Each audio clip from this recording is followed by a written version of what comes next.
They thought she was just a quiet maid's daughter, until one sentence froze a billionaire's entire world.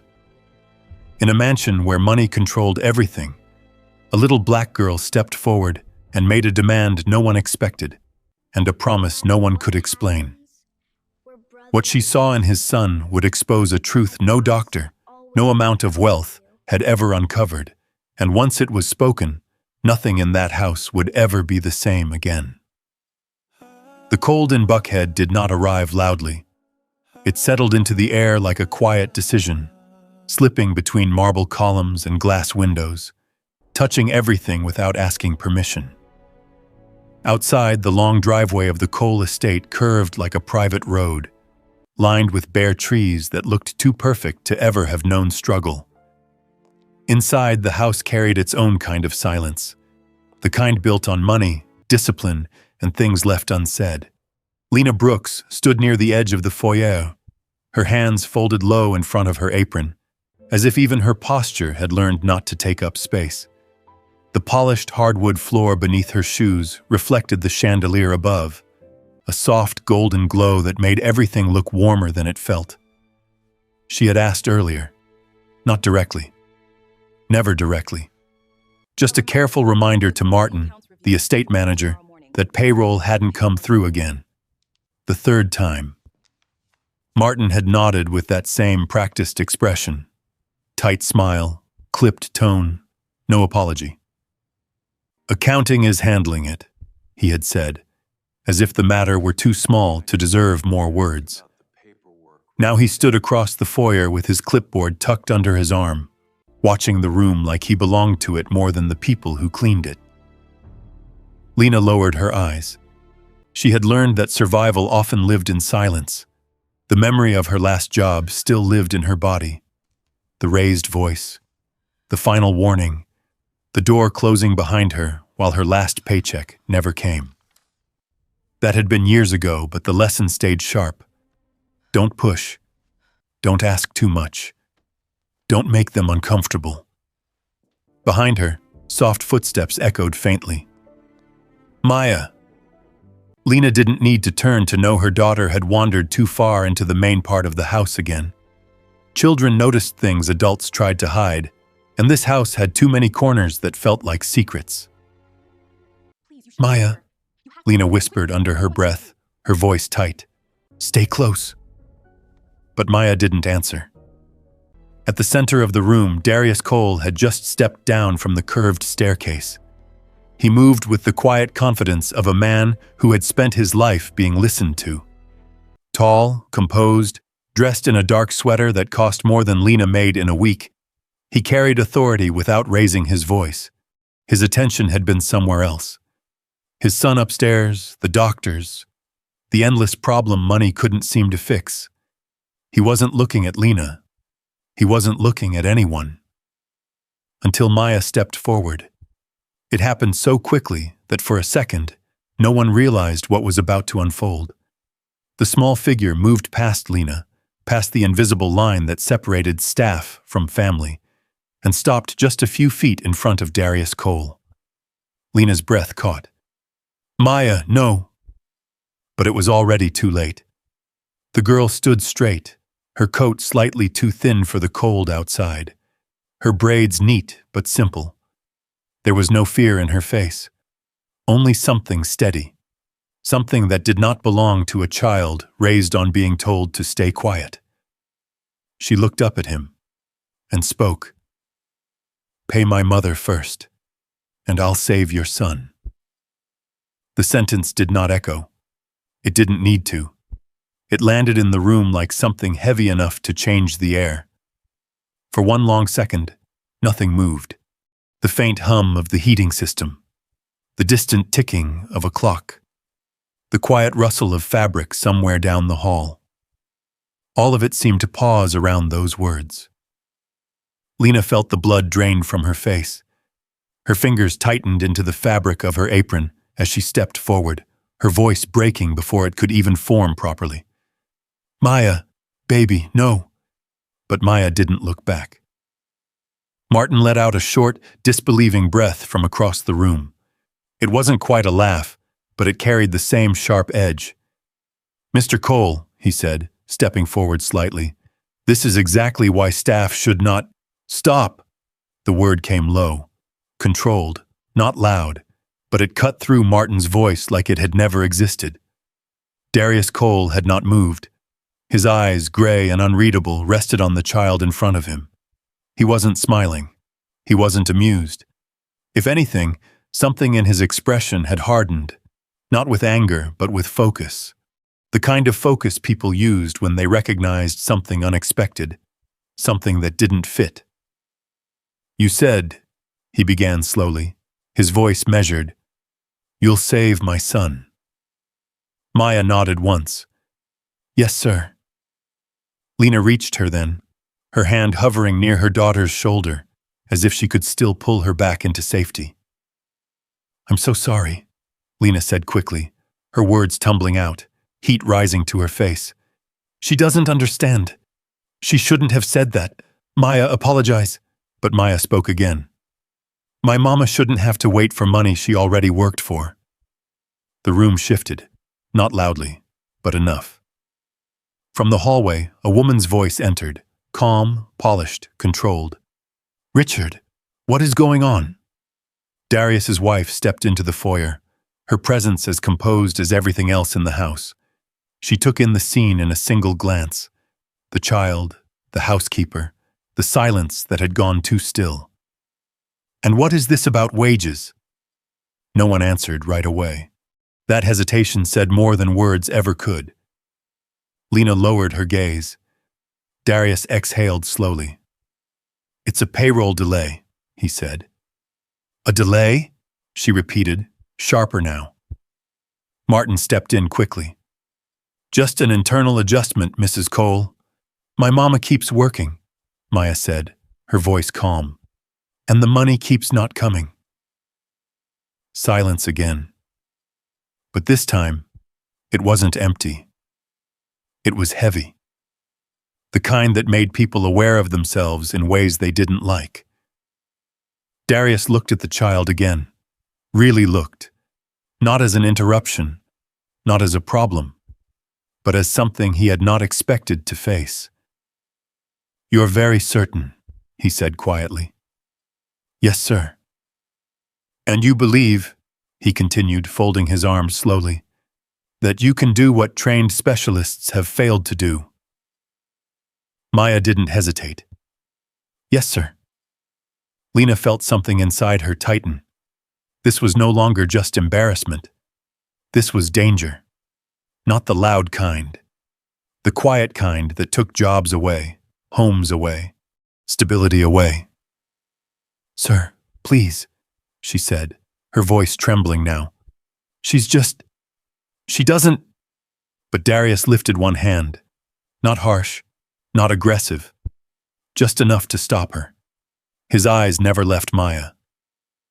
If I pay your mother today, he said, his voice lower now, almost thoughtful, you're saying you can help my son. Maya tilted her head slightly. My mama's money isn't part of that, she said. That's already hers. Something flickered across his face. Not anger, not quite respect, something in between. I'm asking about the reward after that, she added. That was the moment, the one that shifted everything. Not the boldness, not the demand, but the clarity, the refusal to turn dignity into a bargain. Martin shifted uncomfortably. Darius didn't laugh. He didn't dismiss her. Instead, he said something that surprised everyone in the room. Martin, he said, without looking away from the girl, call accounting. Martin blinked. Sir? Have Lena Brooks paid in full. Today. Lena's breath caught. She didn't know whether to feel relief or something closer to shame that it had taken this moment, this audience for what was already hers to be acknowledged. Darius turned back to Maya. Now, he said quietly, you're going to tell me why you believe you can do what no one else could. Maya nodded, but before she answered, she looked past him, toward the staircase, toward the upper floor, toward the room where his son lay hidden behind curtains and silence. And when she spoke again, her voice was softer. "He's not sick the way you think." The words didn't explode. They settled, and somehow that made them more dangerous. Darius's expression changed, just slightly. For the first time since the sentence in the foyer, something like uncertainty entered the room, not doubt, not yet, but the beginning of it. He stepped aside. "Come upstairs," he said. Lena's hand tightened around her daughter's wrist. "Annie, no." Maya squeezed her hand once. "It's okay, Mama." But Lena knew something had already changed. A line had been crossed, not just between a child and a man, but between truth and everything that had been carefully left unsaid. As Maya followed Darius toward the staircase, the house seemed to shift around them, still elegant, still quiet, still controlled, but no longer untouched, because one sentence had done what money, silence, and fear had not. It had made the truth visible, and once seen, it could not be unseen. But truth, Lena Brooks knew, did not always protect you. Sometimes it exposed you. The staircase curved upward like something out of a magazine. Clean lines, soft carpet, quiet wealth. Maya followed Darius Cole without hesitation, her small steps steady against the silence of the house. Behind them, Lena climbed slower, her heart beating hard enough to feel in her throat. She wasn't thinking about the boy upstairs. She was thinking about what came after. Jobs didn't disappear with loud arguments. They disappeared with quiet decisions. A call made after hours. A check that never came. A name that stopped being welcome in places like this. "Maya," she whispered again, softer now, almost pleading. "You don't understand what you're doing." But Maya didn't answer. She just kept walking. Because for the first time in her life, she wasn't trying to survive the moment. She was trying to fix it. Hours earlier, the world had looked very different. Down on the south side of Atlanta, Lena's apartment sat on the third floor of a tired building with peeling paint and a stairwell that always smelled faintly of damp carpet and fried food. The heater rattled more than it warmed, and the kitchen light flickered when the microwave ran too long. It was the kind of place where everything worked just enough to get by. Lena had woken before sunrise, as she always did. Coffee in a chipped mug. Quiet steps so she wouldn't wake Maya too early. The same careful rhythm she had followed for years. Work. Keep your head down. Get through the day. That had been her rule. Not because she believed in it, because she had learned what happened when you didn't. She still remembered the last house, a different part of Atlanta. Different walls, same silence. She had asked once, just once, about a missing paycheck. Not angry, not loud, just a question. The woman had smiled, and 2 days later, Lena was told her attitude didn't fit the home. No final check, no explanation, just a closed door. Since then, Lena had learned something most people never had to think about. Respect was not something you could demand when you had nothing to fall back on. So she adapted. She worked harder, spoke less, waited longer than she should, and when the paycheck didn't come the first time at the Cole estate, she said nothing. The second time, she reminded Martin quietly, carefully. By the third time, she felt the same old pressure building in her chest. But she stayed quiet. Because silence had kept her fed. Silence had kept Maya in school. Silence had kept the lights on. Barely. Maya had grown up inside that silence, but she had never learned to accept it. That morning, while Lena folded laundry on their small couch, Maya sat at the kitchen table with a pencil in her hand and her math sheet untouched. She wasn't struggling with the numbers. She was listening. "You didn't get paid again?" she had asked. Lena didn't look up. It's being handled. That's what you said last week. Maya, Lena said gently, but firmly. Some things take time. Maya frowned. That don't sound right. Lena gave a tired smile. Not everything that's right is what works, baby. Maya sat quietly for a moment. Then she asked the question Lena had been hoping wouldn't come. Why don't you say something? Lena stopped folding. For a second, the apartment felt smaller. Because sometimes, she said slowly, choosing each word like it mattered, saying something costs more than staying quiet. Maya leaned back in her chair, studying her mother in a way that felt older than her years. That don't sound right either. Lena almost laughed. Welcome to the world, she said softly. But Maya didn't laugh. Because Maya saw things differently. She saw Mrs. Carter downstairs who couldn't carry groceries anymore, so she carried them. She saw the boy in her class who forgot lunch, so she split hers. She saw the old man at the bus stop who shivered in the cold, so she gave him her scarf. To Maya, if something was wrong, you fixed it, or at least you tried. And that was the part Lena feared most. Because kindness in the wrong place could get you hurt.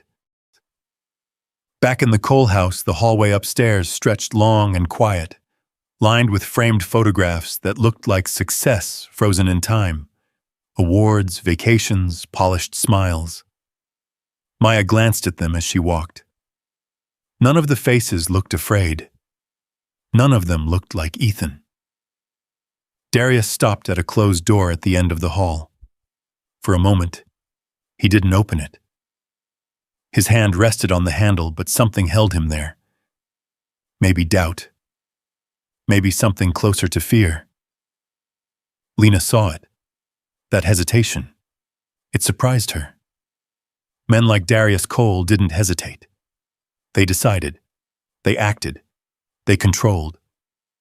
But this was different. He opened the door.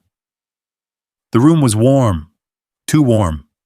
The curtains were half drawn, letting in just enough winter light to soften the edges of everything inside. A tray of untouched food sat on a side table. A stack of books rested near the bed, some opened, most not. And in the center of it all, beneath a navy blanket, lay a boy. Ethan. He looked up when they entered. His face was pale, but not in the way Lena expected. Not the kind of pale that came from sickness alone. It was something else. Stillness. The kind that didn't belong to children. Dad, he said quietly. Darius crossed the room immediately. How are you feeling? The answer came fast. Tired. Too fast, Lena noticed. So did Maya. But neither of them said anything. Not yet. Catherine moved to the bedside, her hand smoothing the blanket like she had done it 100 times before.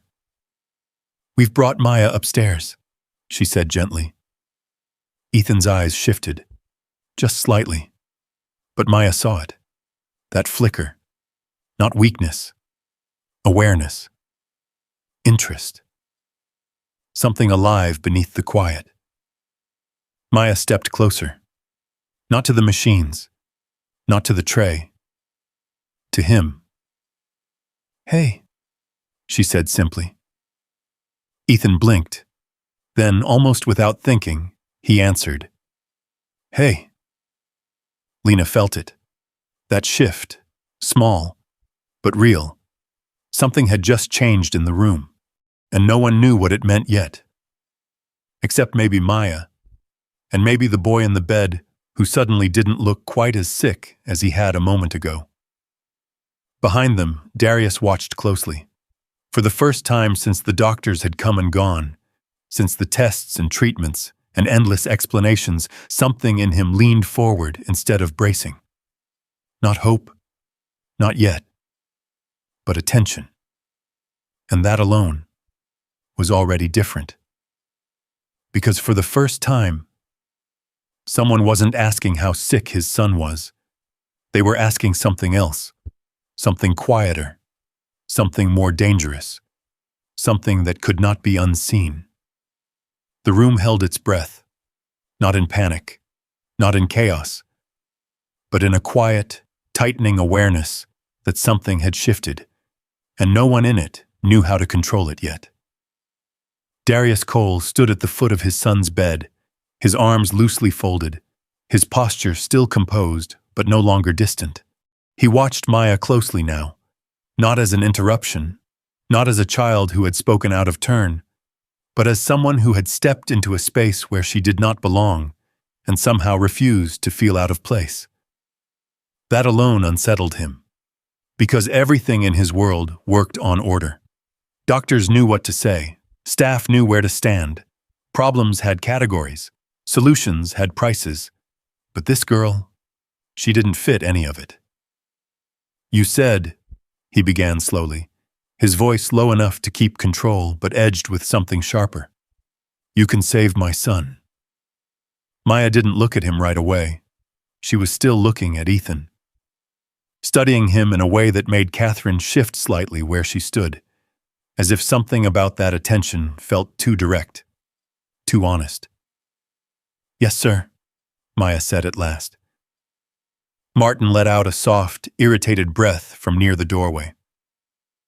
"Mr. Cole," he said, stepping forward just enough to be heard, "this has gone far enough. We're entertaining something that—" "I said stop earlier," Darius replied without raising his voice. Martin froze. The difference this time was subtle. Before, it had been authority. Now it was something closer to warning. Darius didn't turn toward him. His eyes stayed on Maya. "If I'm going to consider what you're saying," he continued, "then we're going to be clear about something." Lena's stomach dropped. She knew that tone, that careful calm. It was the sound of a line being drawn. "You understand," he said, "that I have had the best specialists in this city and beyond stand in this room. Neurologists, pediatric experts, people with decades of experience." He took a step closer. "They have all failed to give me an answer." The words didn't rise in volume, but they carried weight. "And now," he said, "you're asking me to believe that you can do what they could not." Maya met his gaze. Not defiant, not disrespectful, just steady. "I'm not asking you to believe me," she said. "I'm telling you what I see." That answer didn't soften him. If anything, it sharpened something in his expression. Behind him, Lena stepped forward again, unable to stay silent any longer.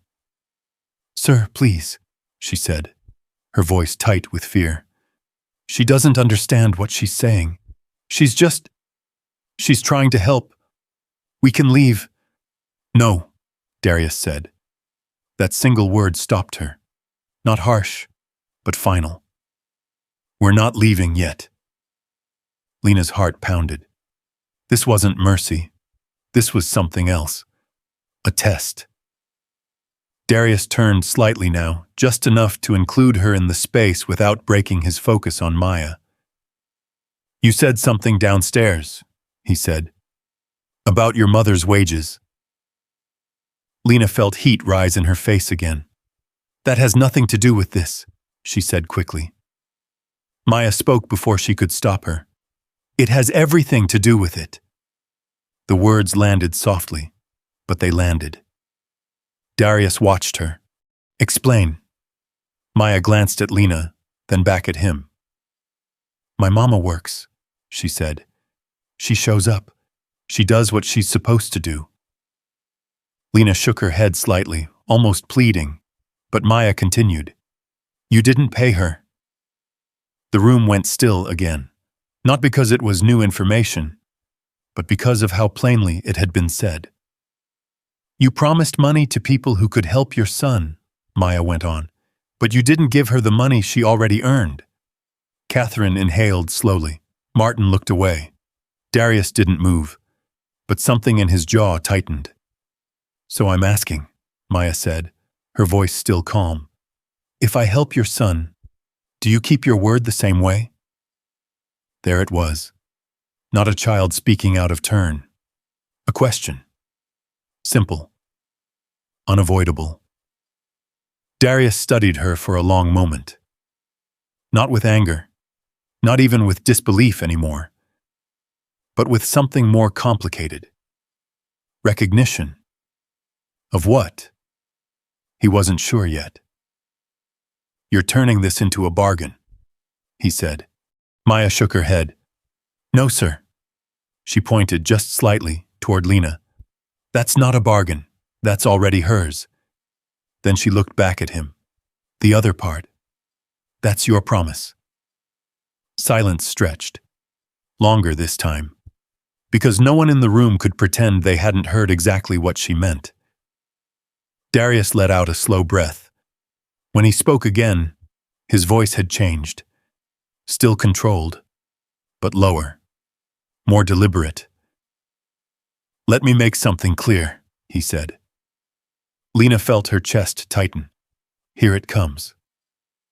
If I pay your mother today," he continued, "and you are wrong," he paused just long enough for the words to settle, "then the next time her wages are due, I will decide when they come."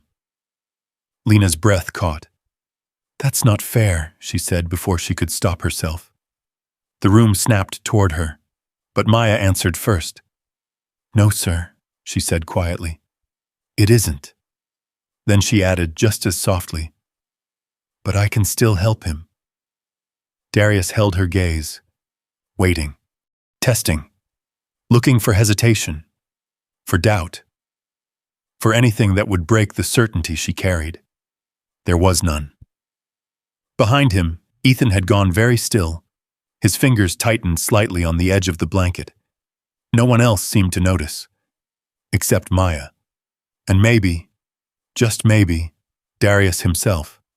Because for the first time, he looked at his son differently. Not as a patient, not as a problem, but as someone listening. At last, Darius straightened. "Martin," he said. Martin snapped to attention.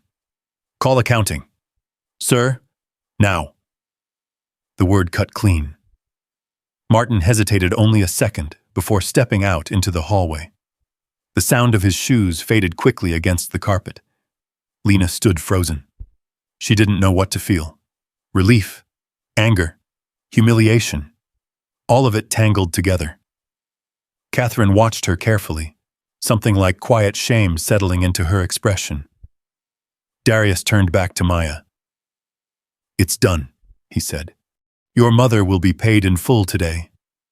Maya nodded once. "Thank you." No excitement, no smile, just acknowledgement. That, more than anything, unsettled him. He had seen gratitude before, relief, even desperation. But this was something else. Dignity, unbargained, unapologetic. "Now," he said, his voice tightening slightly again, "we're going to see if the rest of what you said is true." He stepped back from the bed, giving her space. "Tell me," he said, "what you think is wrong with my son." The room seemed to close in around the question.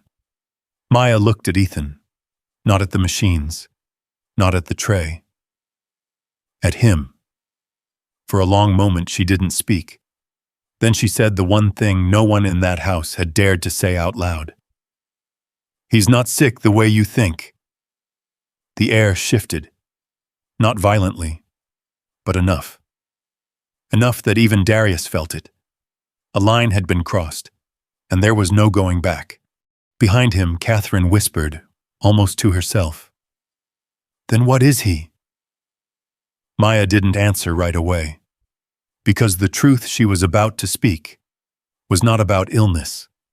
It was about fear. And fear, once named, changed everything. But not all at once. The word didn't break the room open. It settled into it. Quietly. Dangerously. Like something that had always been there, waiting for someone to say it out loud. Darius Cole did not respond immediately. That in itself was new. For months, every answer had come quickly. Diagnoses, opinions, next steps, movement, control, action. Now there was only stillness. "What do you mean?" Catherine asked, her voice softer than before, though it carried a strain that hadn't been there minutes ago. Maya didn't look at her. She looked at Ethan, still watching, still reading him in a way that made the rest of the room feel like background noise. "I mean," Maya said, "he knows how to look sick." The words landed harder than the last. This time, the reaction came. Darius stepped forward, his composure cracking just slightly. "That is enough." His voice didn't rise, but it sharpened. Lena flinched. "Sir, please," she said quickly, stepping closer to Maya, her hand hovering again near her shoulder. "We didn't come here to..." "To what?" Maya asked, turning just slightly toward her mother. Not angry, not defiant. Just asking. Lena didn't answer. Because she didn't know. Because this had gone far beyond anything she had imagined. Darius looked at Maya again. Longer this time. Harder. "You are accusing my son of pretending," he said. Maya shook her head. "No, sir." "Then choose your words carefully." Maya turned fully toward him now. I am." That answer hung there. Simple. Unmoved. And somehow, it forced him to stop pushing for a second. Behind him, Ethan shifted slightly in the bed. A small movement. But enough. Catherine noticed. So did Maya. Darius did not. "Then explain," Catherine said, her voice more controlled now, but with something underneath it that hadn't been there before. Concern. Real concern. Maya nodded. But instead of answering, she stepped closer to the bed. Not too close. Just enough. "Can I talk to him?" she asked.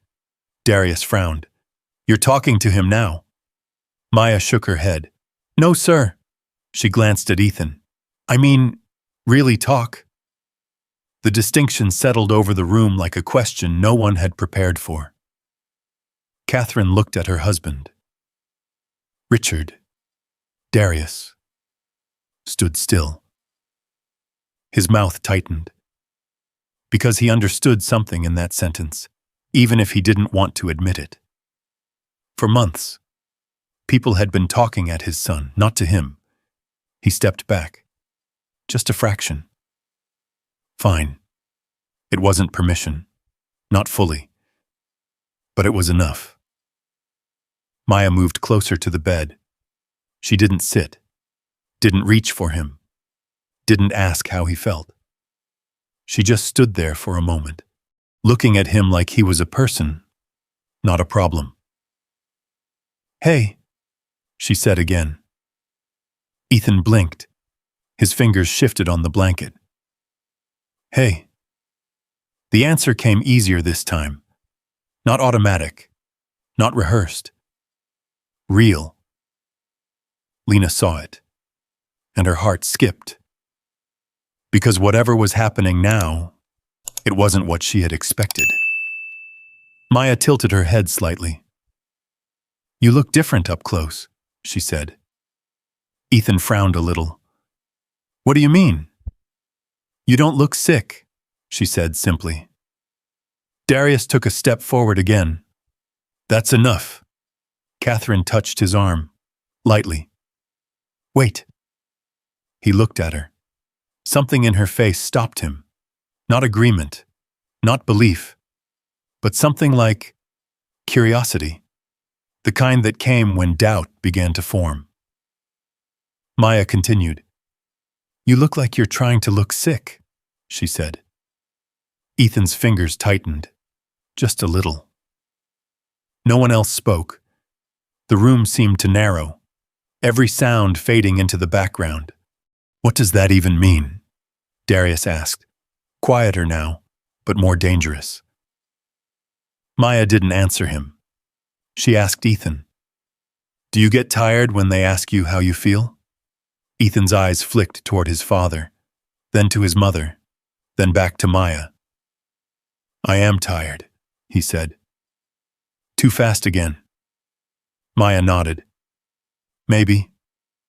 She looked around the room, the curtains, the tray, the machines, then back at him. But I don't think that's the whole thing. Darius stepped forward again. I said that is enough.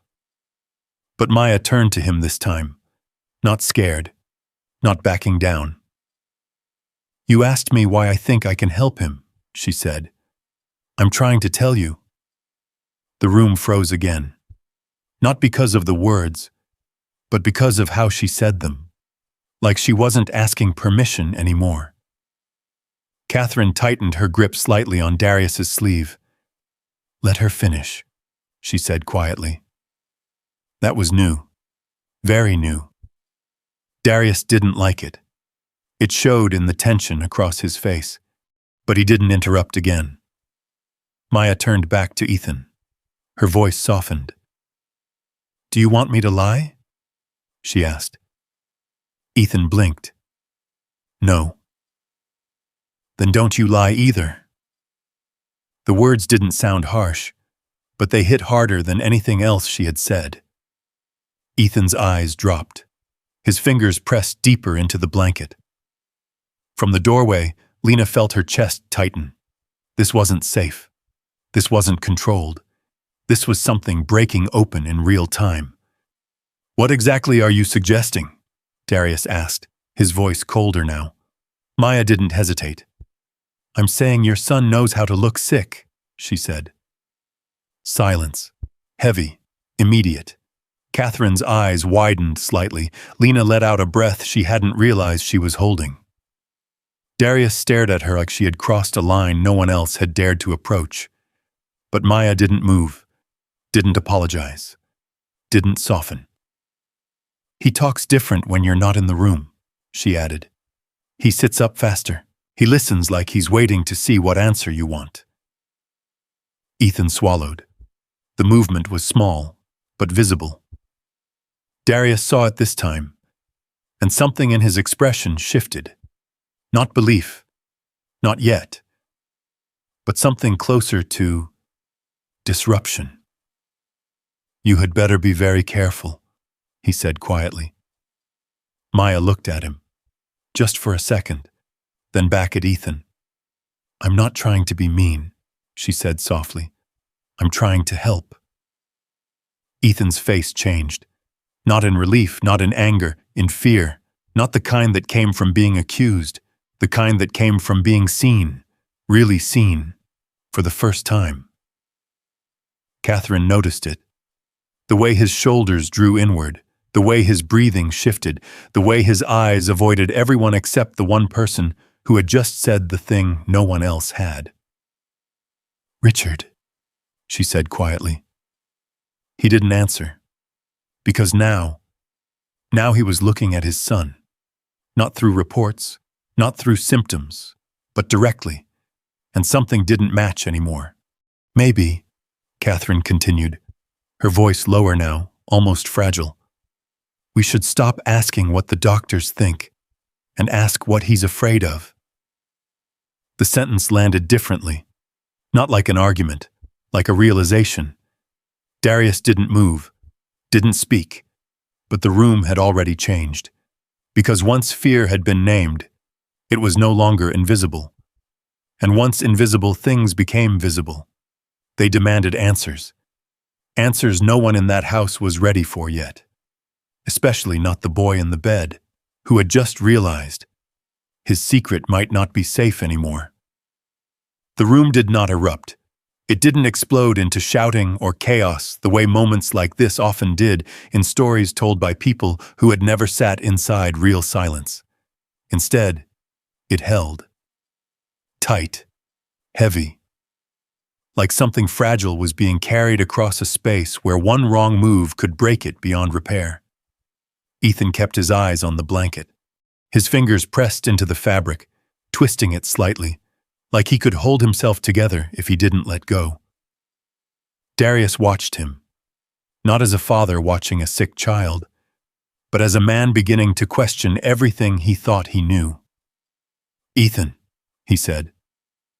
The boy didn't look up. "Look at me." Slowly, reluctantly, Ethan raised his head. His face had changed, not dramatically, but enough. Enough that anyone who had been paying attention could see it. Not sickness, not weakness, something closer to being cornered. "Did you hear what she said?" Darius asked. Ethan nodded once. Catherine stepped closer, her voice soft, careful. "Sweetheart, no one is angry with you." It wasn't entirely true, but it was what mothers said when the truth needed room to come out. Maya stood quietly beside the bed. She didn't interrupt, didn't push, just waited, because she understood something the adults didn't yet. Truth didn't come out when it was demanded. It came out when it felt safe enough to breathe. "I didn't ask her to say anything," Ethan said quickly.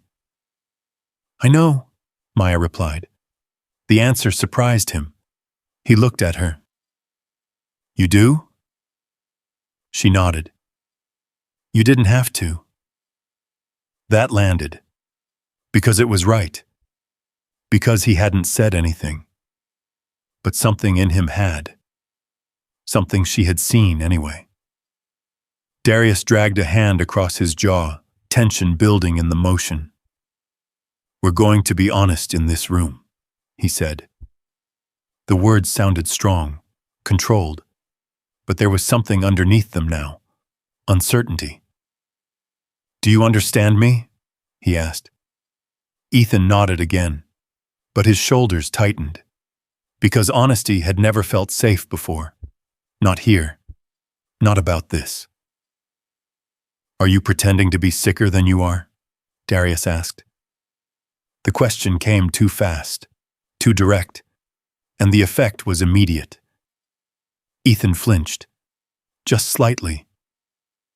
But enough. Catherine closed her eyes for a brief second. "Richard," she said quietly. "Not like that." He turned toward her, frustration breaking through. "Then how?" he asked. "How am I supposed to ask this?" No one answered him.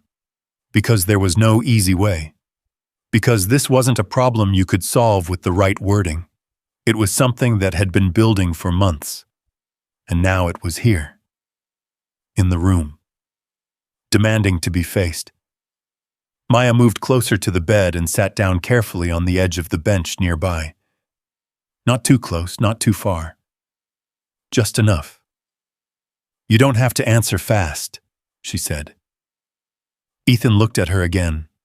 There was no pressure in her voice, no expectation, just space. "I don't know," he said finally.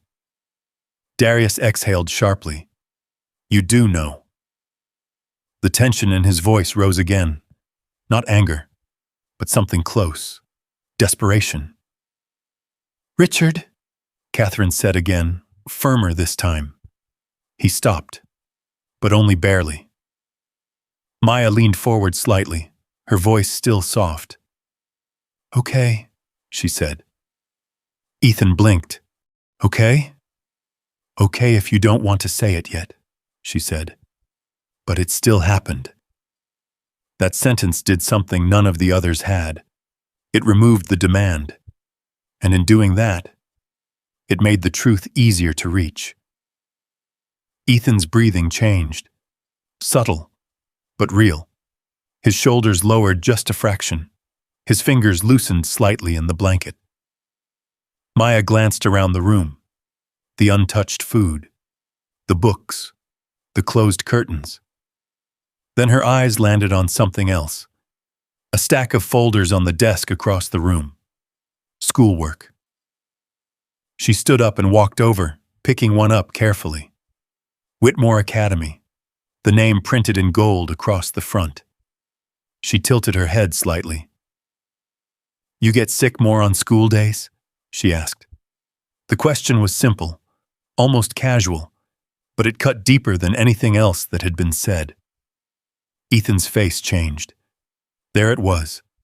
The first real crack. His eyes widened just slightly. His mouth opened, then closed. Darius saw it, and for the first time since this began, he understood. Not fully, but enough.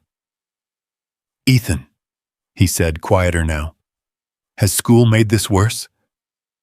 The boy's lips trembled. Catherine moved closer, crouching beside the bed so she was at his level. "Sweetheart," she said gently, "if someone has hurt you or scared you, you have to tell us." Ethan didn't look at her. He didn't look at his father. He looked at Maya.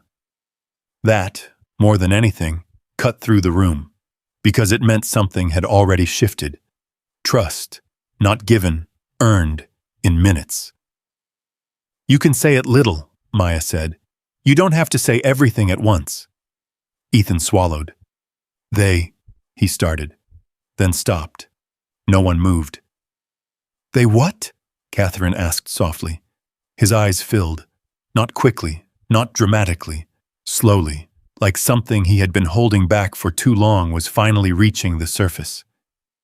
"They mess with me." The words were small, but they changed everything. Darius straightened. "Who?" Ethan flinched again. "Some boys."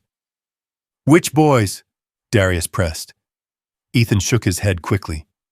"I don't want to make it worse." Maya spoke before Darius could push further. "He's not ready for names," she said. Darius looked at her hard, but there was no anger this time, just recognition. "Yes, sir," she added quietly. That "yes, sir" wasn't submission. It was fact, and he knew it. Catherine rose slowly, her voice steady now. "We're not solving everything in one moment," she said.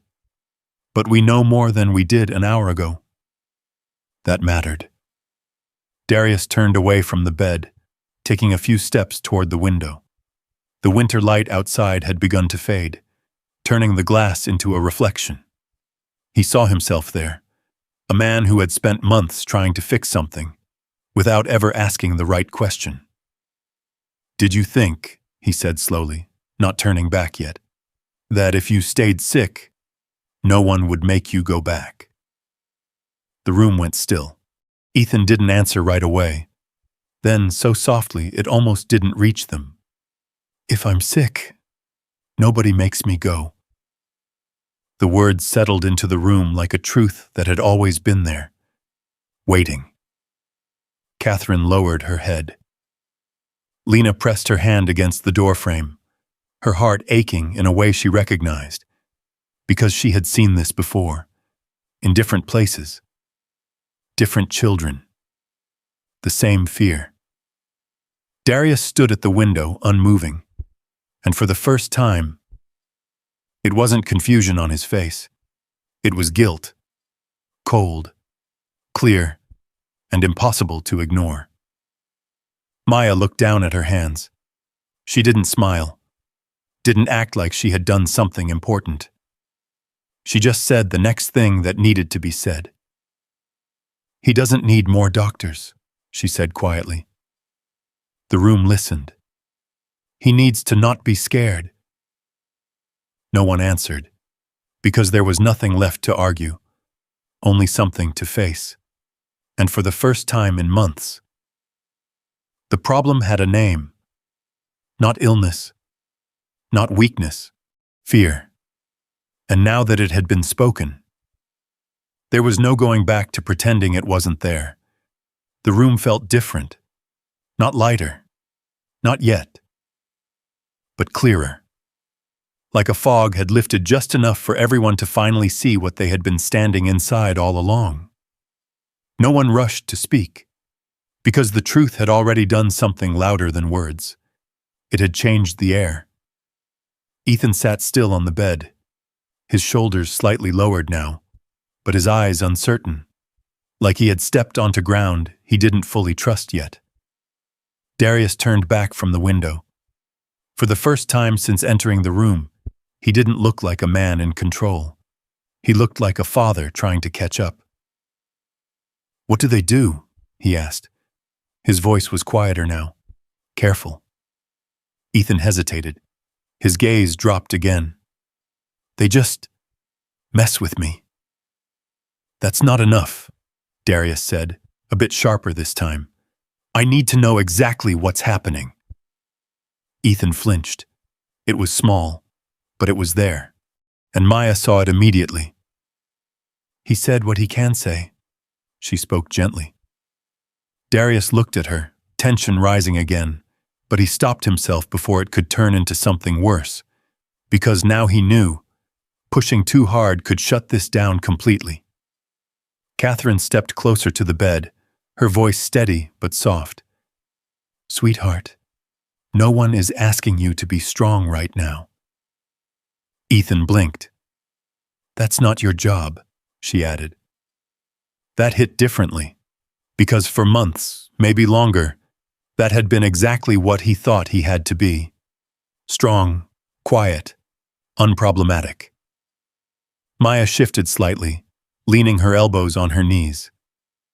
"They make you feel small?" she asked. Ethan nodded, a little faster this time. "They call you names?" she continued. Another nod. Darius's jaw tightened. "What names?" he asked. Ethan didn't answer.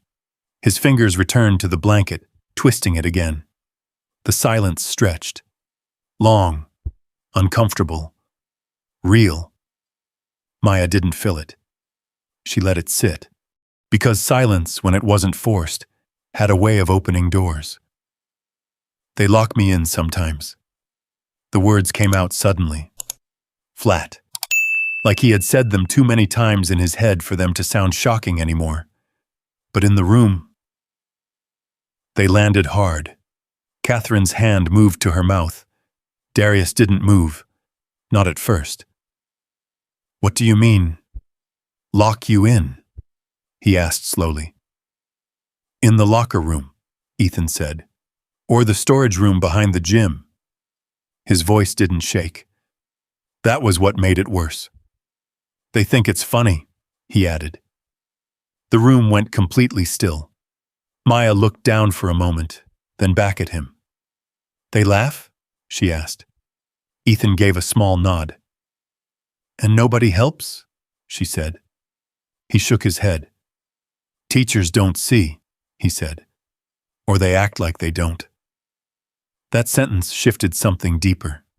Because now, it wasn't just kids being cruel. It was something bigger. Something allowed. Darius stepped forward. "Why didn't you tell me?" he asked. Ethan looked up at him then. Really looked. And in that look was something that cut deeper than any accusation. "You were busy," he said. The words weren't angry.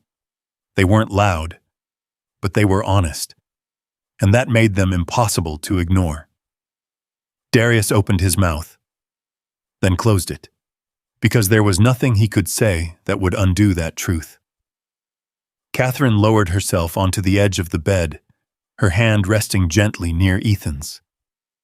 "We would have listened," she said softly. Ethan didn't respond, because maybe, at some point, that had stopped feeling true. Maya spoke again, her voice steady. "So you figured something out?" Ethan glanced at her. "If you're sick, you don't have to go back," she said. He nodded, this time without hesitation. "And when you act sick," she continued, "they stop asking you to be okay." Another nod. Darius turned away again, pacing once across the room before stopping. "You let this go on," he said under his breath. But he wasn't talking to Ethan. He was talking to himself. To the months. The missed signs. The questions he never asked. "I thought it was medical," he said, louder now, frustration building. "We had specialists, tests, evaluations.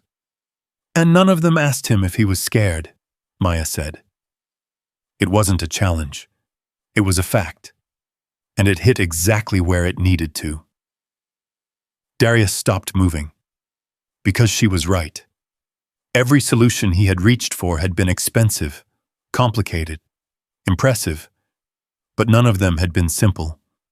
None of them had been human. Catherine looked at Maya then. "Why did you see it?" she asked quietly. Maya shrugged slightly. "Because I've seen it before." Lena shifted at the doorway, her eyes soft but heavy. Maya continued. "Kids don't pretend to be sick for no reason," she said. "They do it when it's safer than telling the truth." That sentence settled over the room. Not as a theory, but as something real, something lived. Ethan leaned back slightly against the pillows. For the first time, he looked tired. Not weak, not sick. Just tired of holding something in for too long. "I didn't want to make it worse, Val," he said. "You didn't," Maya replied. "You survived it." That word, survived, changed the way the story sounded, because it wasn't about weakness anymore.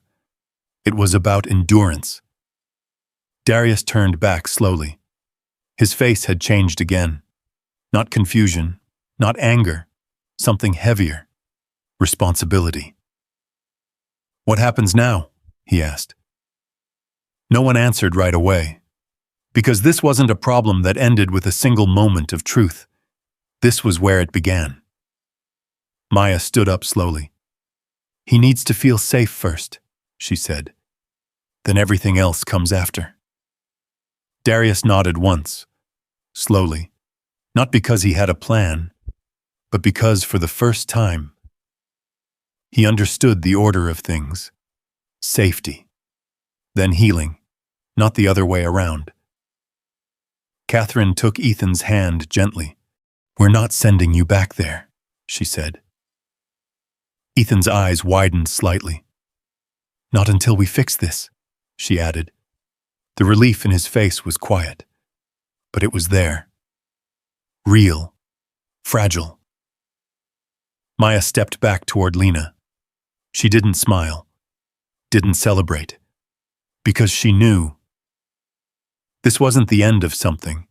It was the beginning of a fight. And fights like this didn't stay small for long. Darius looked at his son, then at the school folder on the desk, then at Maya. "You said you could save him," he said. Maya met his gaze. "I said you should pay my mom first," she replied. The room held that line, because it wasn't about money. Not really. It was about something else. Respect, truth, and what it cost to ignore both. Darius nodded slowly, understanding more now than he had an hour ago. But not everything. Not yet. Because outside those walls, there were still people who hadn't been asked the right questions, still systems that hadn't been challenged, still silence that had been protected for too long. And now, that silence had a crack in it. And once a crack appears, it spreads. The question wasn't whether it would. The question was, how far Darius Cole was willing to let it go. The answer didn't come all at once. It came in pieces, in the way his hand lingered on the back of Ethan's chair as if afraid to lose contact again, in the way he didn't reach for his phone when it buzzed, something that, until now, had been second nature, in the way he looked at his son not as a problem to solve, but as someone he had failed to hear. Night fell slowly over Buckhead, the glass walls of the mansion turning from bright reflections into dark mirrors. Inside, the house felt quieter than it ever had. Not empty, but stripped of something. Noise, distraction, excuses. Ethan sat at the kitchen island, a plate of food in front of him. Simple, nothing clinical, no carefully measured portions. Just warm food. And for the first time in weeks, he picked up his fork without hesitation. Darius stood across from him, watching, not in the distant way he used to, but present. Really present. "You don't have to finish it," he said. Ethan glanced up. "I want to," he replied. That small exchange landed deeper than any medical report ever had. Catherine leaned against the counter, arms folded loosely, her eyes soft but thoughtful. "This is what normal looks like," she said quietly. Darius nodded, but the word normal felt unfamiliar, because what they had been living before hadn't been normal. It had just been expensive. Upstairs, Maya sat on the edge of the guest room bed, her legs swinging slightly. Lena stood by the door, watching her. "You shouldn't have said that in there," Lena said gently. Maya looked up. "Which part?" "All of it." Maya shrugged.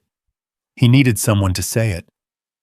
Lena sighed, stepping inside and closing the door softly behind her. "That's not always how the world works," she said. Maya tilted her head. "But it should be." That answer didn't challenge Lena. It reminded her of something she had once believed too, before life had taught her to survive quietly instead. "You don't know what happens to people who say things like that," Lena said. Maya looked at her mother carefully. "I do," she said. Lena's brow furrowed slightly. Maya continued. "They get ignored," she said, "or punished, or called difficult." She paused. "But sometimes they get heard."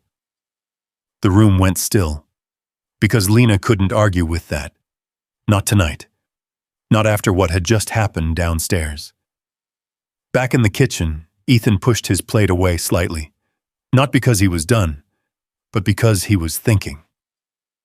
"Am I going back?" he asked. Darius didn't hesitate this time. "No." The word came fast, certain. Ethan blinked. "Not until I know you're safe," Darius added. Ethan leaned back in his chair slightly, the tension in his shoulders easing just a little more. "What if they get in trouble?" he asked. Darius frowned. "Who?" "The kids," Ethan said. "At school." Darius's expression hardened. "They should," he said. Ethan looked down again. "I don't want them to hate me more." That sentence changed everything, because it wasn't about revenge. It wasn't about justice. Not in the way adults thought about it. It was about fear. Still. Lingering. Real. Catherine stepped closer. "They already hurt you," she said gently. Ethan nodded. "I know." "Then why protect them?" Ethan didn't answer right away, because the answer wasn't simple. "They're popular," he said finally. "And I'm not." The honesty in that moment cut deeper than anything else had. Darius leaned forward slightly, resting his hands on the counter. "That doesn't make them stronger than you," he said. Ethan shook his head. "It does at school." Silence filled the space again, because that truth, that kind of truth, didn't bend easily. Darius straightened slowly. "Then we change the environment," he said. Catherine looked at him. "What does that mean?" Darius didn't answer immediately, because for the first time he wasn't thinking like a businessman. He was thinking like a father, and that required something different. "We start with the school," he said, "tomorrow." The word hung in the air, heavy, final. Ethan's eyes widened slightly. "You're going there?" he asked. Darius met his gaze. "Yes." Something flickered across Ethan's face. Not fear, not exactly. Something closer to disbelief, because for a long time, his father had been everywhere, except where it mattered. Upstairs, Maya stood by the window, looking out at the long driveway below. She could see the faint outline of Darius's car through the glass reflection. "You think he'll do it?" she asked. Lena stepped beside her. "Do what?" "Actually listen," Maya said. Lena followed her gaze. "I don't know," she admitted, "but he listened today." Maya nodded slightly. "Today is different," she said. Lena looked at her. "How?" Maya turned back toward the room. "Because today, it wasn't about him." That truth settled quietly between them. Downstairs, Darius picked up his phone. Not to check messages, not to scroll, but to make a call. The line rang once, twice, then connected. "Headmaster Whitaker," a voice answered, polished and composed. "This is Darius Cole," he said. A pause, a shift in tone. "Mr. Cole, of course. Is everything all right?" Darius looked across the kitchen at his son. "No," he said. "It's not." The words were calm, controlled, but beneath them, something had changed. "I'll be at the school tomorrow morning," he continued. "There are things we need to discuss." Another pause. Longer this time. "Of course, Whitaker replied. "We'll make time." Darius ended the call, set the phone down, and for a moment, he didn't move. Because this wasn't just a meeting. It was a line, one he hadn't crossed before. But now, he had no choice. Catherine watched him carefully. "You're sure about this?" she asked. Darius nodded once. "I should have been sure a long time ago." Ethan looked between them. "What happens if they say it's not a big deal?" he asked. Darius's eyes darkened slightly. "Then they're wrong." There was no hesitation in that answer. No room for negotiation. Upstairs, Maya sat back down on the bed. "You changed something," Lena said quietly. Maya shrugged. "I just said what I saw." Lena crossed her arms loosely. "That's not small," she said. Maya looked at her. "Neither is being ignored," she replied. The house settled into silence again, but it was a different kind of silence now. Not one filled with avoidance, but one waiting for something. Mourning, action, consequences, and outside, beyond the gates, beyond the polished streets and manicured lawns, there were people who had never been questioned, systems that had never been challenged. And now, one conversation had started something bigger than a single family, something that wouldn't stay contained. Because once a truth is seen, once it's named, it doesn't disappear. It moves, it spreads. And tomorrow, it would arrive at a place that had spent years pretending it didn't exist. The school stood like a promise. Tall glass windows, clean brick walls, flags moving gently in the morning breeze. A place that looked like safety from the outside. Inside, it was something else. Darius stepped out of the car before the engine had fully quieted. The gravel under his shoes crunched louder than it should have. Or maybe everything felt louder now. Ethan stayed seated for a moment longer. His fingers hovered near the door handle. "You don't have to come in," Darius said, glancing back. Ethan shook his head. "I want to see," he replied. That word again. Want. Not forced, not pushed. Darius gave a small nod. "Okay." They walked together across the wide stone entrance, past a row of parents dropping off their children. Expensive coats, polished shoes, conversations that sounded light, effortless. No one noticed them at first, or maybe they did, and chose not to. Inside, the air smelled faintly of fresh polish and something floral. A receptionist looked up, her smile practiced. "Good morning. How can I help?" "Darius Cole," he said.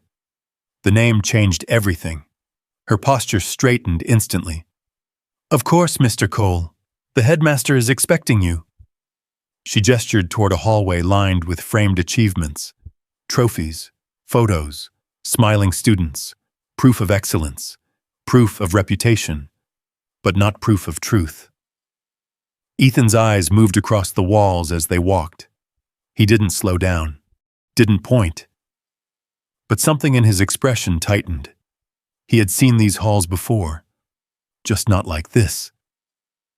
The headmaster's office was larger than expected. Dark wood, tall windows, shelves filled with awards and neatly arranged books. Headmaster Whitaker stood as they entered, extending a hand. "Mr. Cole, thank you for coming." Darius didn't take it. Not immediately. He looked around the room first, taking it in, measuring it. Then finally, he shook his hand once. Brief, controlled. "We need to talk," Darius said. Whitaker smiled politely. "Of course, please have a seat." They didn't. Not right away. Ethan stayed near the door. Darius remained standing. "I'm going to be direct," Darius said. "My son has been harassed, repeatedly." Whitaker's expression shifted slightly, concerned, but not surprised. "I'm very sorry to hear that," he replied. "These situations can be complicated." "They're not," Darius interrupted. The room stilled. Ethan looked up, because he had never heard his father cut someone off like that before. "Children locked him in rooms," Darius continued. "They isolated him. They made him afraid to come to school." Whitaker's smile faded. "We take all concerns seriously," he said. "But I haven't received any formal reports." "That's the problem," Darius said. Silence followed, because now they were no longer discussing an incident. They were discussing a system. Ethan shifted slightly, his back pressing against the wall. Whitaker folded his hands together. "If there were no reports," he said carefully, "then it becomes difficult to act." Darius took a step forward. "Or easy to ignore." The words landed sharp, too sharp for politeness. Whitaker's eyes flickered for just a moment. There. A crack. "You have to understand," he said, adjusting his tone. "We manage hundreds of students. We rely on communication. And what happens when students are afraid to communicate?" Darius asked. Whitaker didn't answer immediately, because that question didn't fit neatly into policy. Darius turned slightly toward Ethan. "Tell him," he said. Ethan froze. His breath caught. Because this was different from talking in a quiet room. This was standing in the place where it happened, in front of someone who had power here. Ethan started, then stopped. His fingers curled slightly at his sides. Whitaker softened his voice. "There's no pressure," he said.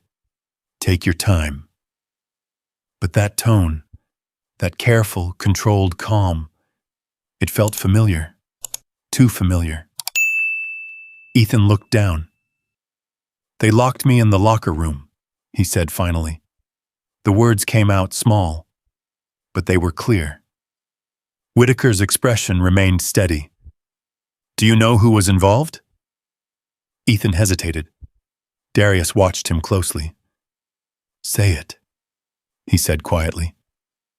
Ethan shook his head. "I don't want to." Whitaker nodded slowly. "That's understandable," he said. "Without names, it becomes difficult to investigate." Darius let out a breath. Not loud, but heavy. "Let me ask you something," he said. Whitaker met his gaze. "Yes?" "How many complaints like this have you heard before?" Whitaker paused, a fraction too long. "Not many," he said. Darius didn't blink. "That's not what I asked."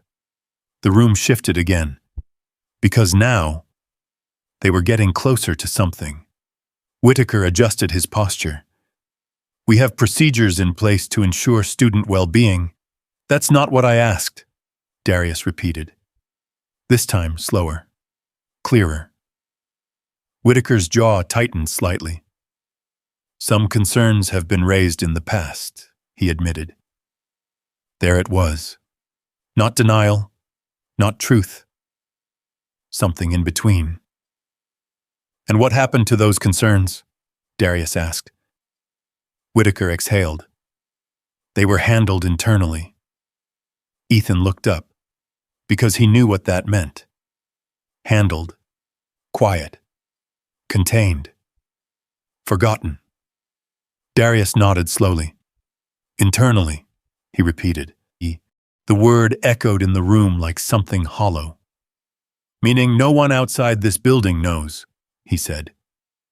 Whitaker didn't respond, because he didn't have to. The silence answered. Darius walked to the window, looking out over the campus. Students moved across the courtyard, laughing, talking, looking normal, looking safe. "How many parents here donate to this school?" Darius asked without turning around. Whitaker hesitated. "I'm not sure that's relevant." "How many?" Darius repeated. Whitaker sighed slightly. "Many of our families are supportive," he said. Darius nodded. "And how many of those families have children who have been named in complaints?" Whitaker's face stilled, because now it was clear. This wasn't about one child.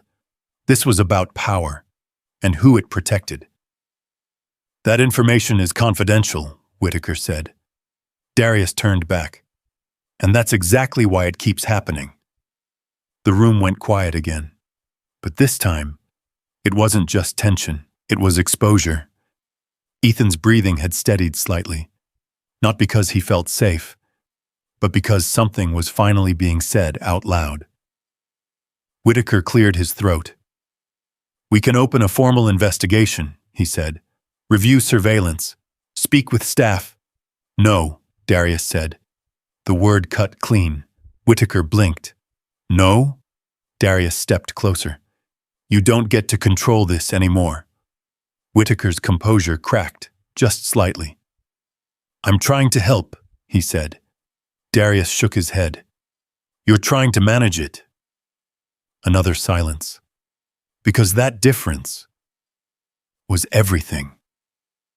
Ethan looked at his father, really looked, and for the first time, he saw something he hadn't seen before. Not power, not success, but protection, real, present, and willing to stand in front of him. Darius reached into his coat pocket slowly, pulled out his phone. "What are you doing?" Whitaker asked. Darius didn't answer.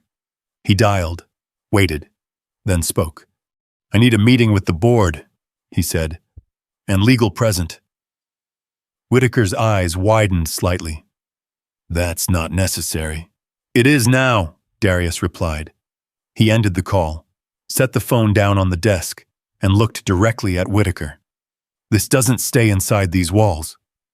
The words were final, not loud, but absolute. Outside, the courtyard continued as if nothing had changed. But inside that office, everything had. Because the truth wasn't hidden anymore. It had a voice. It had a witness. And now, it had someone willing to carry it beyond the place that had tried to keep it buried. The boardroom didn't look like a place where children's pain was discussed. It looked like power. Long polished table, leather chairs, walls lined with framed donors and legacy plaques. The kind of room where decisions were made quietly, and consequences were rarely visible. Darius sat at the head of the table, not because someone offered it, because he chose it. Ethan sat beside him, smaller in the chair, but no longer shrinking into himself. Across from them, the board members gathered one by one, well-dressed, carefully composed. People used to being respected without question. Whitaker stood near the end of the table, hands clasped in front of him. "This meeting was called on short notice," he began, his voice measured. "Mr. Cole has expressed concerns regarding his son." "Not concerns," Darius said. The interruption was calm, but it carried weight. "Facts." The room stilled, because the word changed everything. One of the board members, a man with silver hair and a tight smile, leaned forward slightly. "We're all here to understand the situation," he said. "Let's keep this constructive." Darius nodded once. "Good," he replied. "Then let's start with the truth." He placed his phone on the table, tapped the screen. A video began to play. Grainy footage from a hallway camera. A group of boys. Laughter. A door closing. Then, nothing. Silence. Time passing. Too much time. Ethan shifted beside him. His fingers tightened slightly against the armrest. The video ended. The room remained quiet. Because even without sound, the meaning was clear. Whitaker cleared his throat. "This footage doesn't show intent," he said carefully. Darius turned his head slowly. "It shows a door being closed," he replied, "and a child not coming out." Another board member spoke, a woman with sharp eyes and a controlled tone. "Do we know what happened after that?" she asked. Darius looked at Ethan. Ethan swallowed. "They didn't open it," he said. The room shifted, because now, it wasn't just footage, it was testimony. "They left me there," Ethan continued, his voice steadier than before, "until practice ended." The silence deepened. One of the board members shifted uncomfortably in his chair. "That's serious," he admitted.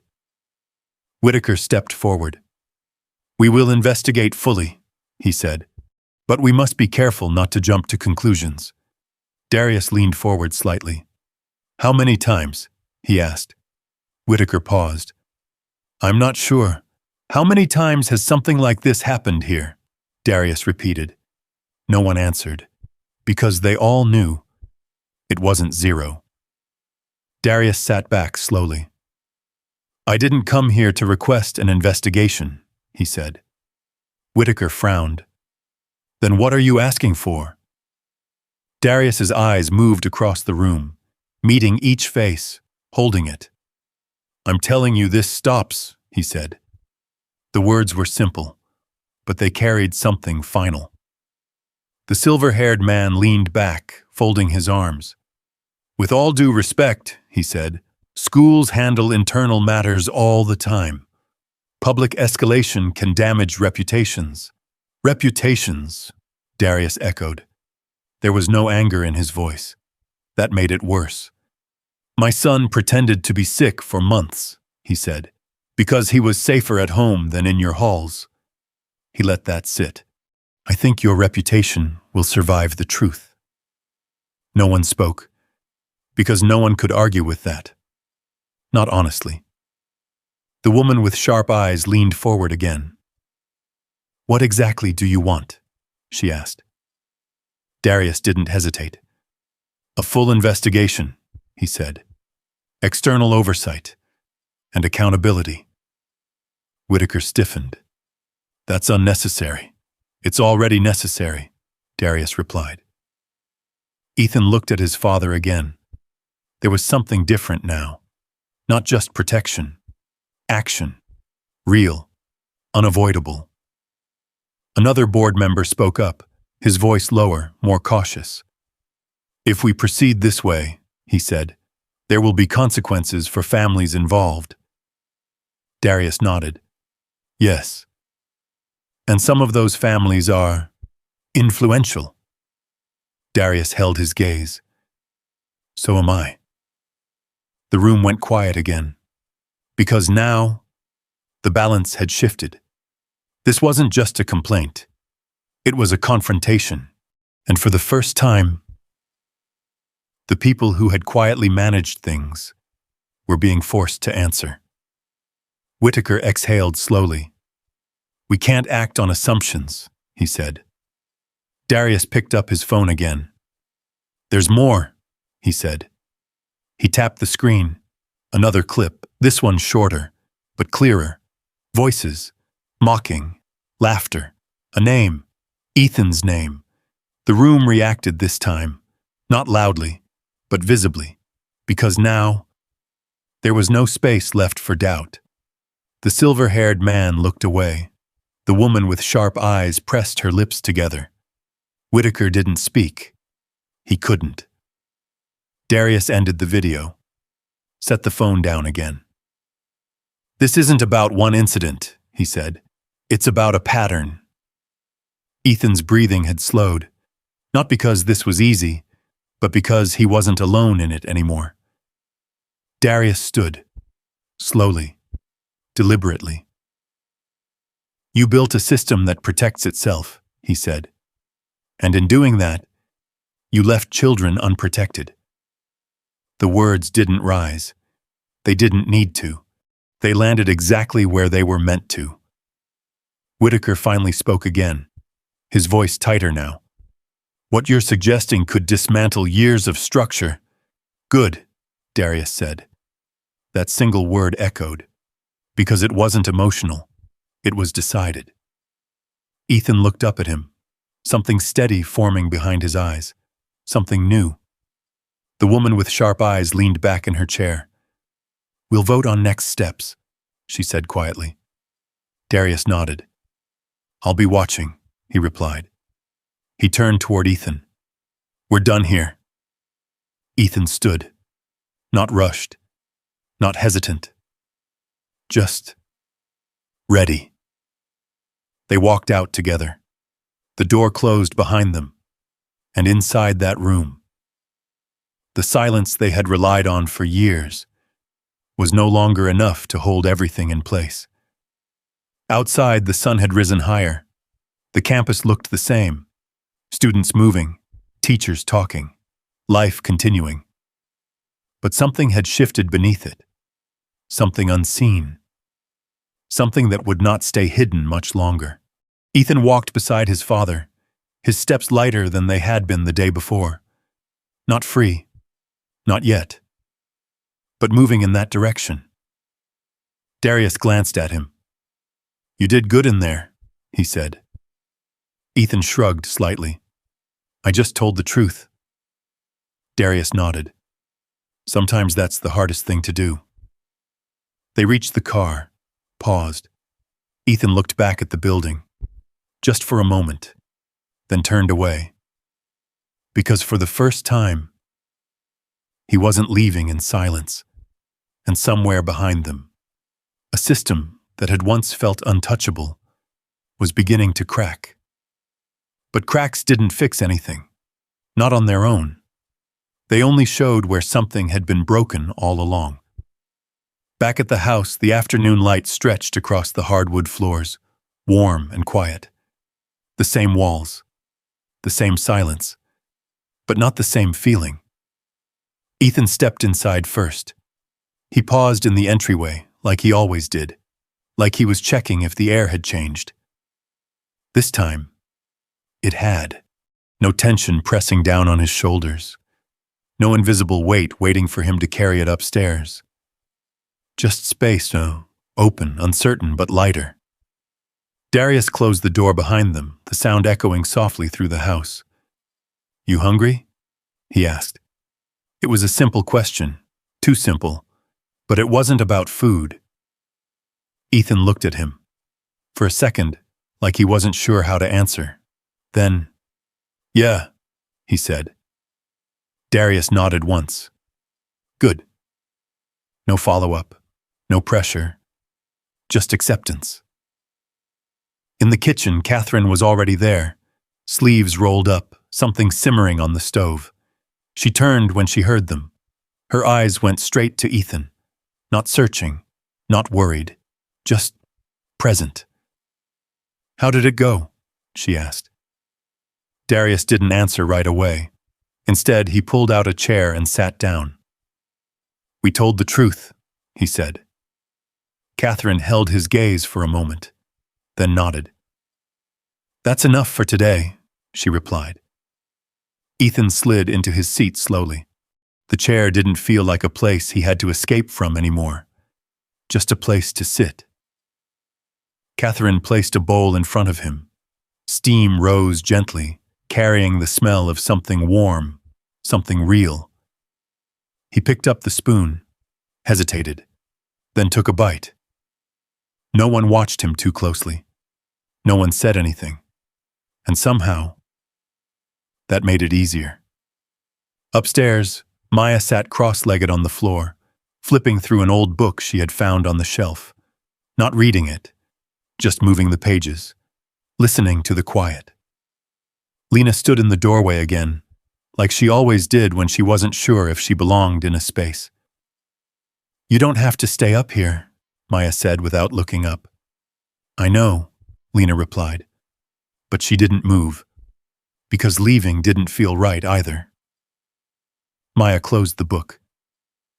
"They did what they were supposed to do?" she asked.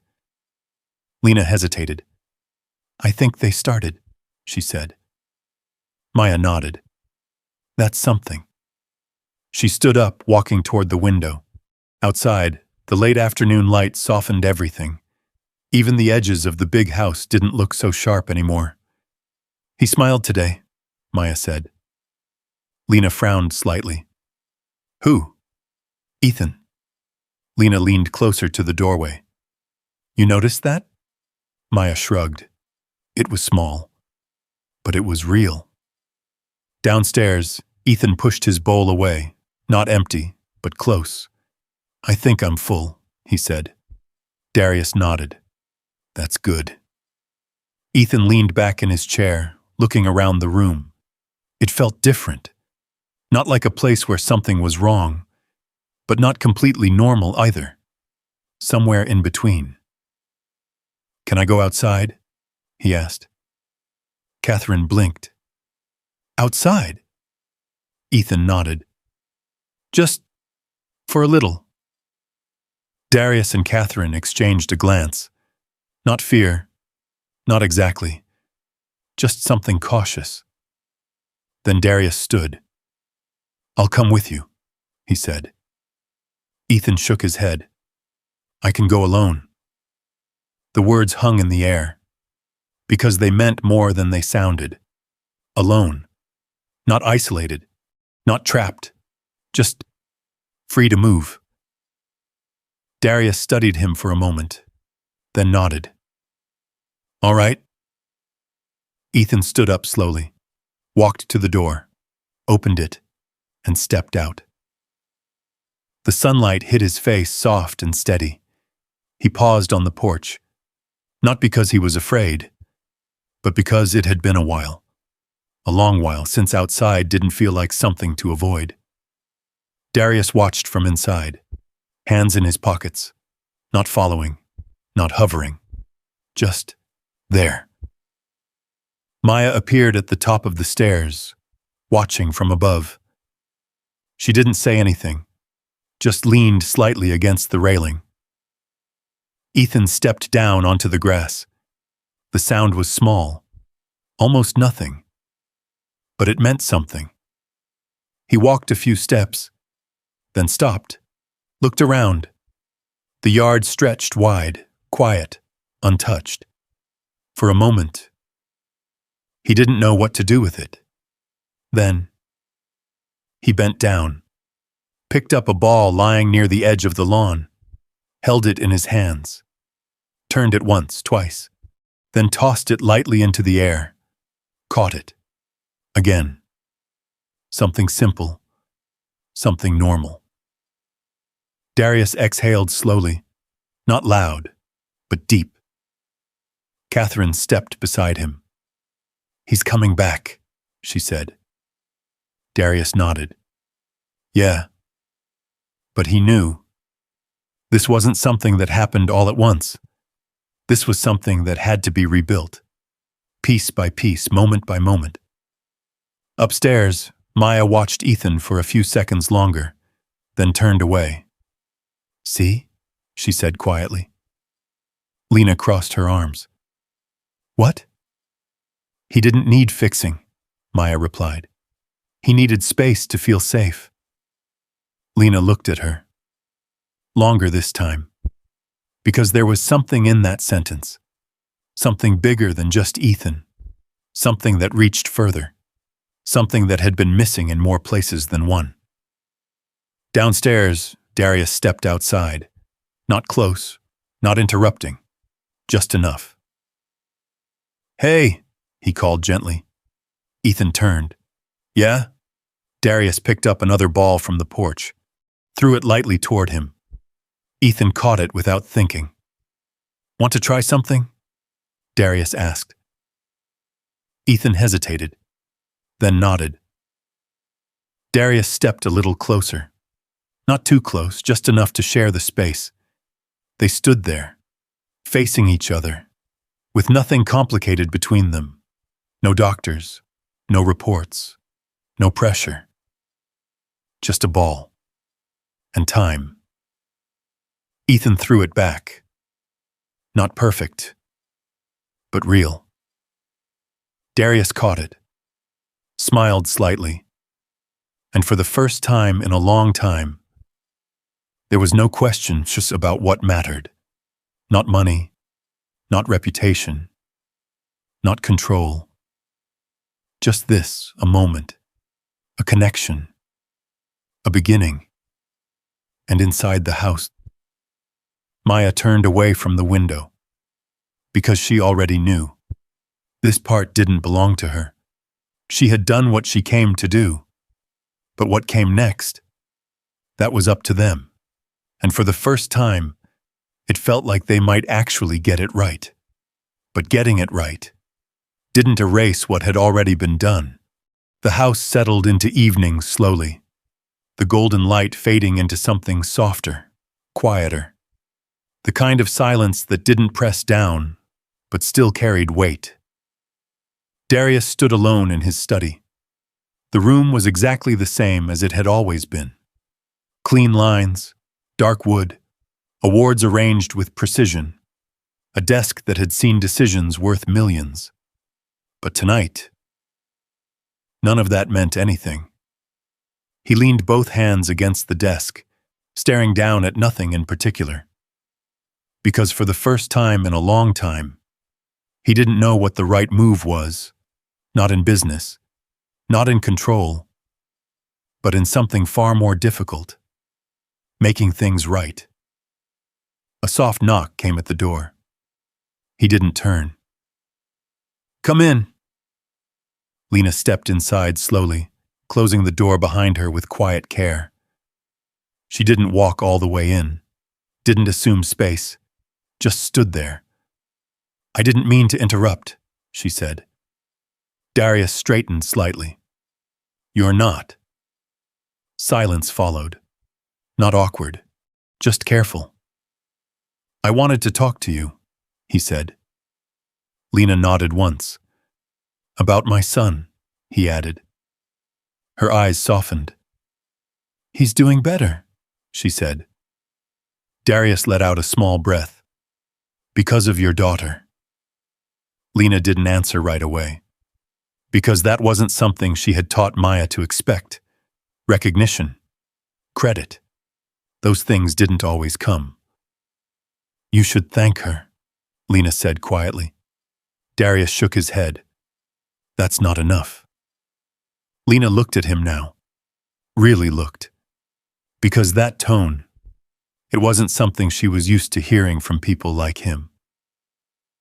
"What are you saying?" she asked. Darius stepped away from the desk.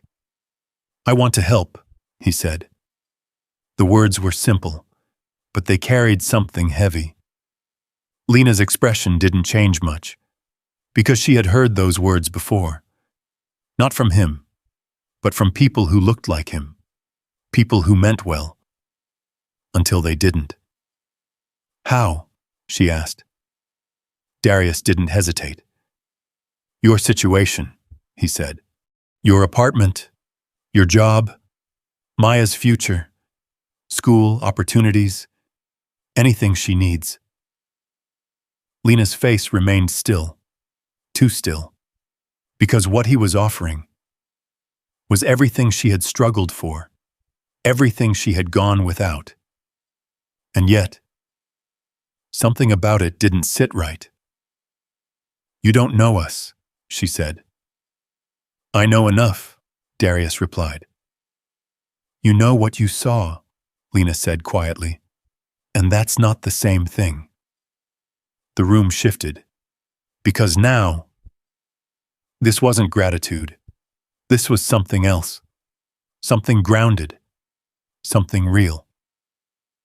I'm trying to fix what I can, Darius said. Lena nodded slightly. I understand that. Silence settled again, longer this time, because the truth was sitting between them, uncomfortable, unavoidable. You didn't pay me, Lena said. The words were calm, but they landed hard. Darius froze for a fraction of a second, because out of everything, that was the simplest truth, and the one he hadn't corrected yet. You're right, he said. Lena crossed her arms lightly. I worked 3 weeks, she continued, and every time I asked, it was next week. Darius swallowed. I didn't know. I know, Lena said. She wasn't accusing him. That was what made it worse. I wasn't important enough for you to know. The words were quiet, but they didn't need to be louder, because they were true. Darius looked down briefly, not in shame, but in recognition. Because this wasn't about intention. It was about impact. I'll fix that, he said. Lena nodded once. I'm sure you will. Another pause, then. That's not what this is about. Darius looked up, because now they were getting to something deeper. What is it about? He asked. Lena hesitated, then spoke. You want to help my daughter, she said. Yes. Why? The question hung there, simple, but sharp. Darius opened his mouth, then stopped, because for once, he couldn't answer quickly. I owe her, he said finally. Lena shook her head. No, she replied. You don't. The words surprised him. She helped your son, she continued, because that's who she is. Not for reward, not for return, just because. You don't get to turn that into something you control, Lena added. The room went still again, because now, this wasn't about money. This was about dignity, respect, and the line between helping and owning. Darius took a slow breath. I'm not trying to control anything, he said. Lena looked at him. That's how it starts, she replied. No anger, no accusation, just experience. I've seen people help before, she said, and then expect something back. Loyalty, gratitude, silence. Darius shook his head. That's not what I want. Lena studied him for a moment, longer than before. Then what do you want? She asked. Darius hesitated, because this time, he had to answer honestly. Not as a businessman, not as someone used to being right, but as someone who had been wrong. I want to do better, he said. The words were quiet, but they didn't need anything else. Lena didn't respond right away, because that answer, it wasn't something you could measure or verify. It had to be proven over time. Then start with what's yours to fix, she said. Darius nodded slowly. Your son, she added. Your house. Your choices. She stepped back slightly. And pay me. That last line almost felt lighter. But it wasn't a joke. It was a boundary.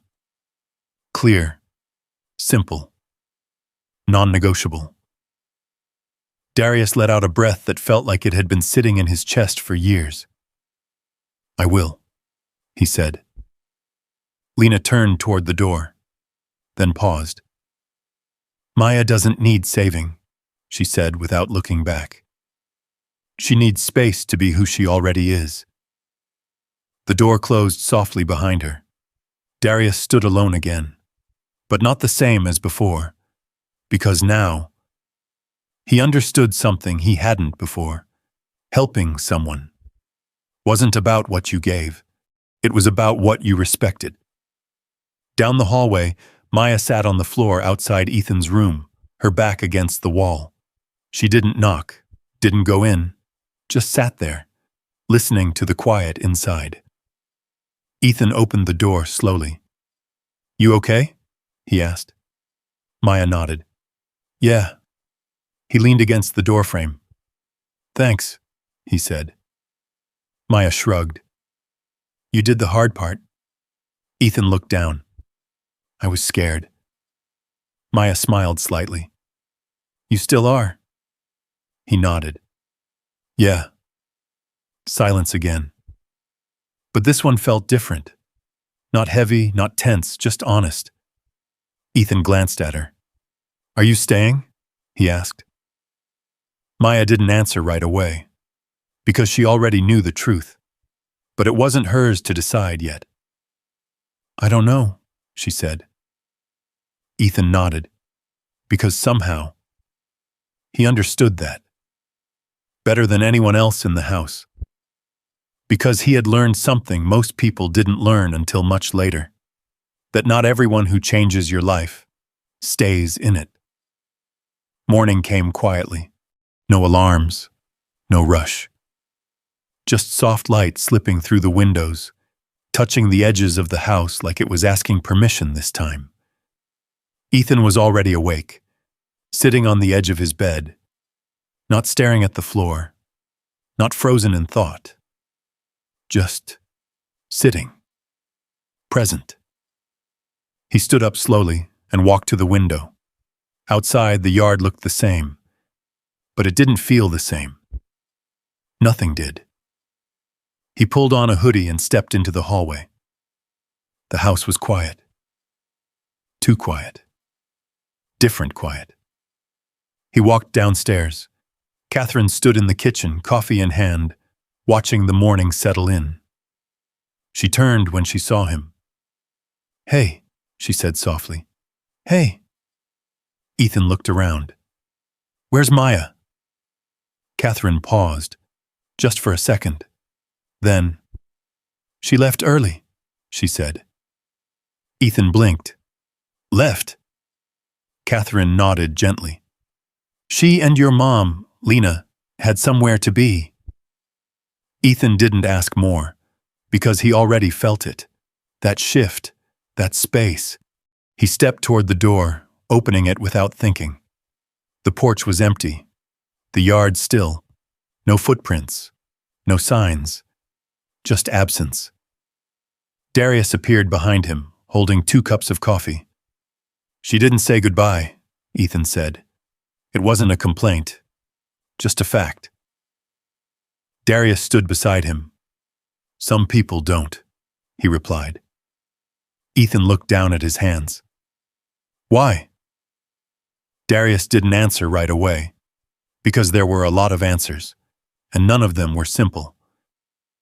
"Because sometimes," he said slowly, "they weren't here to stay." Ethan nodded slightly, not fully understanding, but accepting it anyway. Back across the city, in a quiet bus station that smelled faintly of coffee and worn leather, Lena sat beside Maya, a small duffel bag resting at their feet. The morning air carried a chill, but it felt cleaner, lighter. Maya swung her legs gently, watching people come and go. "You didn't tell him," Lena said. Maya shook her head. "He didn't need that." Lena studied her. "Did you?" Maya shrugged. "I said what mattered." Lena nodded. because that was true. Maya didn't do things for endings. She did them for moments, for people, for what was right. A bus pulled up slowly, the brakes hissing softly as it came to a stop. Maya stood, picked up her bag, then paused. "You think he'll be okay?" she asked. Lena followed her gaze, even though there was nothing to see from here. "I think he has a chance now," she said. Maya nodded. "That's enough." Back at the house, Darius sat in his study again. But this time, he wasn't looking at the past. He was looking at something new. A folder lay open on his desk. Not contracts, not deals, plans, school transfer forms, a list of counselors, a schedule that had nothing to do with profit, everything to do with presence. Catherine stood in the doorway. "You're really changing things," she said. Darius looked up. "I should have sooner." She nodded, but she didn't push. Because this wasn't about regret. It was about what came next. Ethan stepped into the room slowly. "Can we go somewhere today?" he asked. Darius raised an eyebrow.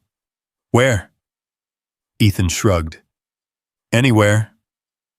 The word hung there, simple, wide open. Darius smiled slightly. "Yeah," he said.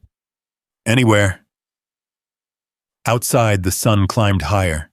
The world kept moving, people driving, talking, living, unaware of what had shifted inside one house, inside one boy, inside one man. And somewhere on a bus heading out of the city, Maya leaned her head against the window, watching the skyline fade slowly behind her. She didn't smile, didn't look back, because she didn't need to. She had done what she came to do, and she knew something most people didn't. That helping someone didn't mean staying, didn't mean owning, didn't mean being remembered in the way people expected. It meant leaving something behind that couldn't be taken away. A truth, a moment, a change. Back in the yard, later that afternoon, Ethan stood with a ball in his hands again. Darius stood across from him. Not close, not far, just enough. Ethan threw the ball. It wasn't perfect, but it didn't have to be. Darius caught it, threw it back, again and again. Simple, real, unforced. Catherine watched from the porch, her arms folded loosely, a quiet smile resting on her face. Because this was what healing looked like. Not dramatic, not loud, just steady, consistent, earned. Ethan caught the ball and paused, looking up at his father. Then, without overthinking it, he smiled. Not wide, not exaggerated, just real. And that was everything. Darius saw it, felt it, and for the first time in a long time, he understood something he couldn't buy, couldn't control, couldn't rush. That being present was worth more than anything he had ever built. The sun dipped lower, casting long shadows across the grass, and somewhere far away, a girl who had nothing to gain had changed everything, not by asking, not by staying, but by seeing and speaking and walking away. Because sometimes, the ones who give the most are the ones who leave with nothing and somehow end up being the richest of all. If this story touched you, leave a comment. Type 1 if you believe kindness still changes lives. Type 0 if you think the world needs more of it. I read every comment, and I want to hear where you stand. And if you felt something in your heart while watching this, don't forget to subscribe, because the next story might be the one that speaks directly to you.